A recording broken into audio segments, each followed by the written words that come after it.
I want to ask you a question, and I want you to answer honestly. When you wake up each morning, can you still get out of bed as easily as you used to? Or now, do you need to lie there for a few extra seconds? Roll over a little, move your legs a few times, and only then slowly sit up. Do you notice that your lower back feels tighter, your knees feel stiffer, and that it takes a few minutes of walking around before your body finally starts to wake up again?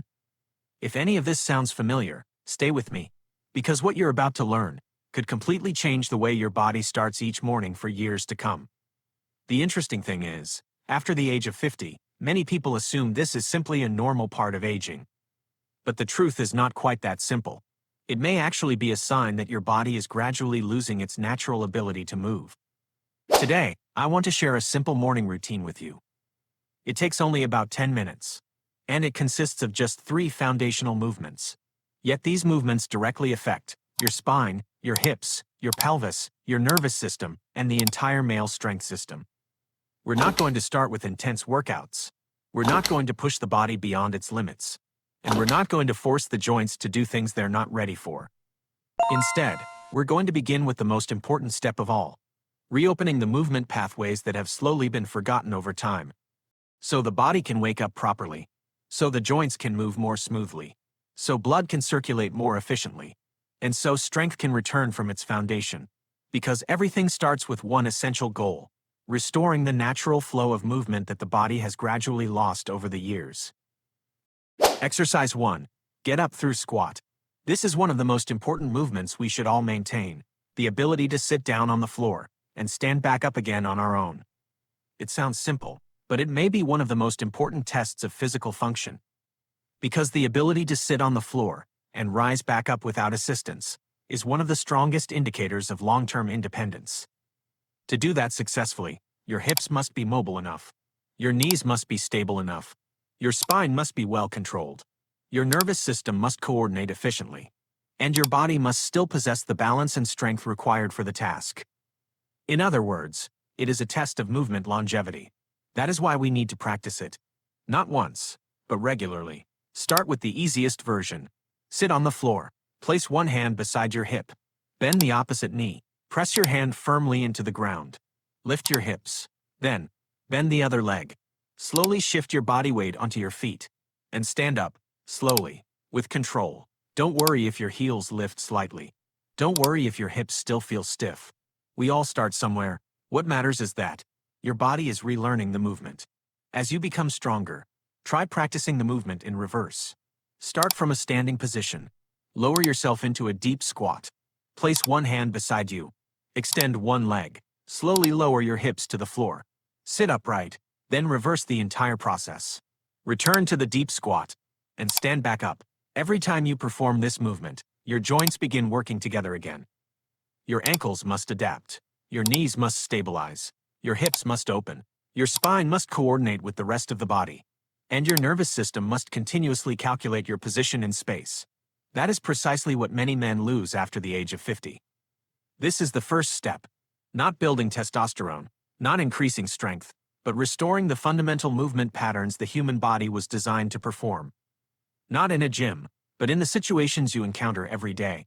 And when the spine moves more freely, when the hips regain mobility, when the pelvis begins to move and circulate properly again, strength finally has a pathway through which it can flow. And once those pathways are reopened, we can move on to the next step. Waking up the largest muscle groups in the body. The muscles that generate some of the strongest signals to the nervous system, the metabolic system, and the entire male hormonal system. Exercise 2. Wide squat rock and groin opener. There is a very important reason we need this movement. Too many hours sitting, too little multi-directional movement, too little time spent in natural positions. Over time, the body begins to lock down this area as a form of self-protection. The hips become stiffer, the pelvis becomes less mobile, and the nervous system starts to view these ranges of motion as unsafe. The strength is still there, but the body no longer allows you to use its full potential.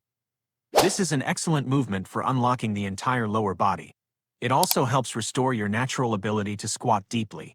Now, place your feet slightly wider than shoulder width apart. Turn your toes slightly outward.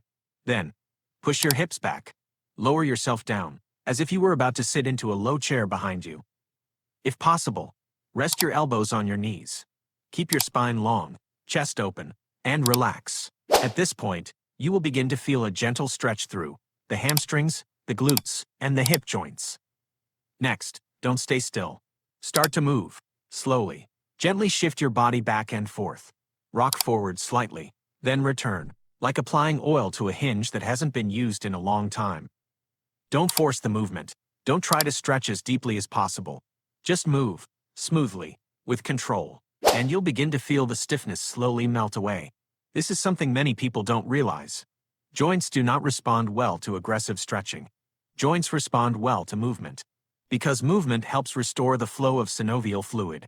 It nourishes the cartilage and helps the surrounding soft tissues regain their natural elasticity. After about 10 to 15 seconds, move to the next step. Place one hand on the inside of your thigh. Rest your elbow lightly against your knee. Then, use your arm to gently guide the knee outward. You will notice an immediate difference. The groin begins to open. The inner thigh starts to release tension, and the hip joint gains more space to move. Hold this position for about 15 to 20 seconds. Breathe slowly, steadily. Do not hold your breath. Then switch sides, and repeat the same process. Perform 2 additional rounds on each side. When you stand back up, most people notice a difference immediately. The hips feel lighter, the glutes move more freely. The legs no longer feel as heavy as before. With just one movement, you have influenced nearly the entire lower body. From the inner thighs, to the hip joints, the pelvis, the glutes, and the back of the legs. This helps improve blood flow, not only down into the legs, but throughout the entire hip and pelvic region. And that is where the process begins. When circulation improves, oxygen is delivered more efficiently, tissues receive more nutrients, and the nervous system receives a powerful message: the body is moving again. The body is getting stronger, and that is what drives hormonal adaptation. Testosterone is not determined by age alone. It responds strongly to movement quality, muscle activity, and the health of circulation throughout the lower body. Exercise 3. Glute Bridge with Hip Abduction. Lie on your back on the floor. Bend your knees. Place both feet firmly on the ground. If available, place a resistance band just above your knees. Relax your arms by your sides. Now, slowly lift your hips into a glute bridge. Raise them until your shoulders, your hips, and your knees form nearly a straight line. But this is the most important part. Once you reach the top position, don't just squeeze your glutes. Gently engage your pelvic floor as well. Firmly, then slowly open your knees outward. This is the hip abduction phase. Hold for about 3 seconds. Then bring your knees back to the starting position. Slowly lower your hips back down. Controlled. Smooth. Repeat for 3 sets. And here is what is happening inside your body. Male strength does not depend solely on blood flow to the pelvic region. It also depends on the ability to create and maintain pressure throughout the entire system. When the glutes become weak, the pelvic floor weakens. The pelvis becomes less stable, and circulation throughout the lower body becomes less efficient. But when the glutes are activated again, and the pelvic floor begins to engage properly, the entire foundation of the lower body starts to change. The pelvis becomes more stable. The spine becomes better supported. Circulation improves, and the nervous system receives a clear message. The body is still strong. The body can still generate force. The body still needs to maintain its masculine biological functions. This is not just a hip lifting exercise. It is a way to rebuild strength from the center of the body outward. When you combine hip extension with pelvic floor activation, your body relearns an essential skill. Not only how to move blood into the pelvic region, but how to maintain pressure, maintain circulation, and maintain strength throughout the entire lower body system. That is why simple movements like this often leave people feeling stronger, more stable, and more energized. This is not magic. This is physiology. This is how the body responds when it is given the right signals. And this entire program takes only about 10 minutes. The first 3 minutes, reopen the body's movement pathways. Release the spine, the hips, and the pelvis. The next 3 minutes, wake up the largest muscle groups in the body. Restore the lower body's ability to generate force. Send powerful strength signals to the nervous system. The final 3 minutes, improve pelvic stability. Activate the glutes, the pelvic floor, and the entire foundation of masculine strength. When you finish, you may notice your body feels slightly warmer.